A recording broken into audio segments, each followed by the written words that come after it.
Bonjour.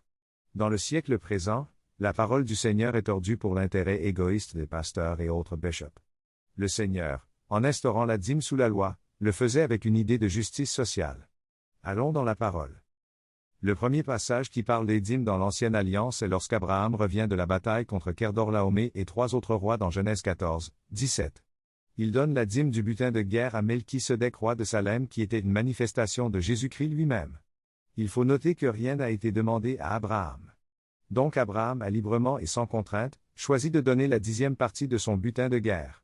Ce n'était même pas ses propres richesses alors que la Bible nous dit qu'il était très riche en troupeaux, en argent et en or. Genèse 13, 2, et il n'a donné cette dîme qu'une seule fois de toute son histoire et sa marche avec le Seigneur. Le second passage, c'est Jacob qui en parle. Genèse 28, 22. Il promet au Seigneur de lui donner la dîme de tout si le Seigneur le bénit.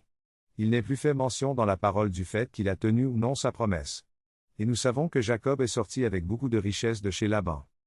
Le troisième passage qui parle des dîmes, c'est Deutéronome 14 à partir du verset 22. Il y avait 4 sortes de dîmes. A. La dîme que le peuple versait aux Lévites, issus de la tribu de Lévi, qui n'avaient pas acquis de terre lors du partage selon la parole du Seigneur à Moïse. Deutéronome 18, 1. Chaque enfant d'Israël devait ainsi amasser 10% de tout son revenu annuel, récolte et troupeau, et le donner aux Lévites au bout de 3 ans. Nombre 18, 21 et Deutéronome 14, 27. B. La dîme de la dîme que les Lévites devaient verser aux sacrificateurs ou prêtres. En fait, les prêtres ou sacrificateurs étaient de la lignée exclusive de Aaron, frère de Moïse, tout premier souverain sacrificateur que le Seigneur avait établi dans le sacerdoce ou le service au temple. Ainsi, les Lévites devaient verser dans la maison du trésor du temple les 10% de ce qu'ils prélevaient, c'est-à-dire 10% des 10% que le peuple leur donnait. Et cela devait nourrir ceux qui font le service au temple, notamment les sacrificateurs. Pour ceux qui font un peu de mathématiques, cela représentait 1% de la productivité nationale qui devait aller chaque année au temple pour les sacrificateurs et qui provenait exclusivement des 10% que les Lévites avaient récoltés. C. La dîme de la personne elle-même, qu'elle devait manger devant le Seigneur pendant son pèlerinage et se réjouir, elle et sa famille à Jérusalem, lieu physique où se situait le temple. Aujourd'hui nous sommes le temple du Saint-Esprit selon 1 Corinthiens 6, 19. D. La dîme de la veuve de l'orphelin, de l'étranger. En effet, le Seigneur s'est toujours soucié du pauvre. Contrairement aux pasteurs de ce siècle qui roulent carrosse pendant que le peuple périt dans la misère. Voilà l'historique de la dîme sous l'Ancienne Alliance. Qu'en est-il alors sous la Nouvelle Alliance? Les chrétiens descendent de Jésus-Christ qui est issu de la tribu de Juda. Donc tous les chrétiens sont des Judéens et non pas des Lévites. Ils ne prélèvent donc aucune dîme à personne. Or il est notoire que notre Seigneur est sorti de Juda, tribu dont Moïse n'a rien dit pour ce qui concerne le sacerdoce. Hébreux 7, 14. Tous les chrétiens sont des prêtres et des sacrificateurs selon l'ordre de Melchisedec qui est souverain sacrificateur. Apocalypse 1, 6. Jésus-Christ a fait de nous des rois et des sacrificateurs. Qui donc doit percevoir la dîme, puisque tous font le service du Seigneur de offrant des sacrifices selon Romains 12, 1 qui dit, « Offrez vos corps comme des sacrifices vivants, saints et agréables au Seigneur. » S'il y avait même une dîme à payer, tous les chrétiens y auraient droit. Les apôtres du Seigneur sont regardés comme des colonnes, Galates 2, 9. Aucun d'entre eux n'a enseigné la dîme. Pierre n'a pas enseigné la dîme. Jacques n'a pas enseigné la dîme, Jean n'a pas enseigné la dîme, Paul n'a pas enseigné la dîme. Pierre, ainsi que les autres colonnes, ont validé l'enseignement de l'apôtre Paul. Galates 2, 9 à 10 et lui ont recommandé une seule chose, se souvenir des pauvres. Ce qu'il a bien eu soin de faire. Paul lui-même a dit qu'il a donné tout le conseil du Seigneur aux Corinthiens. Or lorsqu'on lit ses épîtres aux Corinthiens, il ne parle nulle part de la dîme. Il parle des offrandes libres et volontaires et explique simplement les bénéfices de donner librement et le caractère spirituel que peut revêtir ces offrandes. Le salaire de l'ouvrier du Seigneur c'est le gîte et le couvert, nourriture et toit sous lequel dormir. C'est tout. Matthieu 10, 10, Luc 10 verset 8, 1 Timothée 6, 8. Galates 6 2.6 dans la Bible version King James de 1611 dit ceci, « Let him that is taught in the word communicate unto him that teacheth in all good things. » Traduction française, que celui qui est enseigné dans la parole communique avec celui qui enseigne en toute bonne chose. Ou encore, que celui qui est enseigné soit en communion avec celui qui l'enseigne dans tout ce qui est bon, bonne chose, bonne pensée, etc.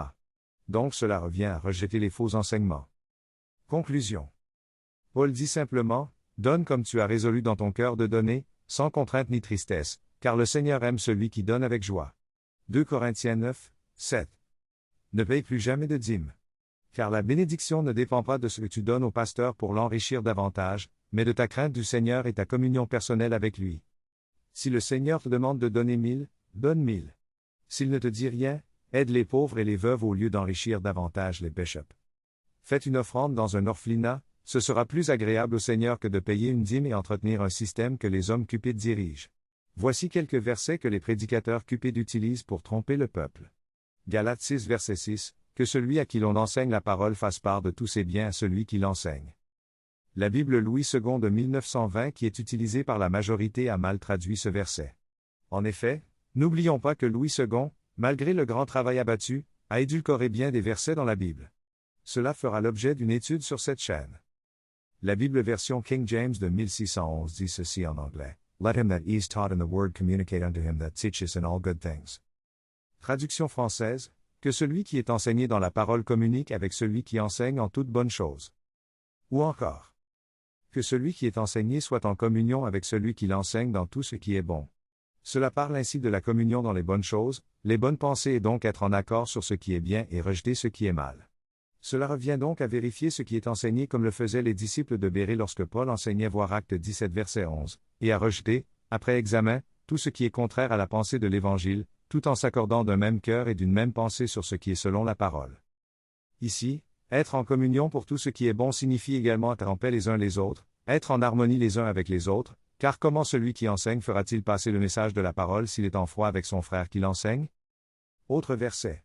Malachie 3 verset 10, apportez à la maison du trésor toutes les dîmes, afin qu'il y ait de la nourriture dans ma maison. Nous avons déjà expliqué les sortes de dîmes. Et ici, il est question de la dîme que les Lévites versaient dans la maison du trésor au temple de Jérusalem comme nourriture des sacrificateurs. C'est à eux que le Seigneur s'adresse dans ce passage. Autre verset. Luc 10 verset 7 car l'ouvrier mérite son salaire. Ce qu'ils oublient souvent de mentionner ici est la première partie de ce verset qui dit « Demeurez dans cette maison-là, mangeant et buvant ce qu'on vous donnera. » En effet, le salaire dont fait référence le Seigneur ici, c'est le gîte et le couvert. Et c'était pour une mission ponctuelle. Cette précision vaut la peine d'être faite. Ces ouvriers n'étaient pas assis dans un bâtiment pendant 20 ans comme pasteurs tout frais payés par des chrétiens. Autre verset. 1 Corinthiens 9 verset 6, sachez-le, celui qui sème peu moissonnera peu, et celui qui sème abondamment moissonnera abondamment. Ils oublient volontairement de mentionner le verset 7 qui dit « Donne comme tu as résolu dans ton cœur de donner, sans contrainte ni tristesse, car le Seigneur aime celui qui donne avec joie. » Conclusion. Galates 1 verset 5, c'est pour la liberté que Christ nous a affranchis. Demeurez donc fermes et ne vous laissez pas de nouveau mettre sous le joug de la servitude. Amen, Amen.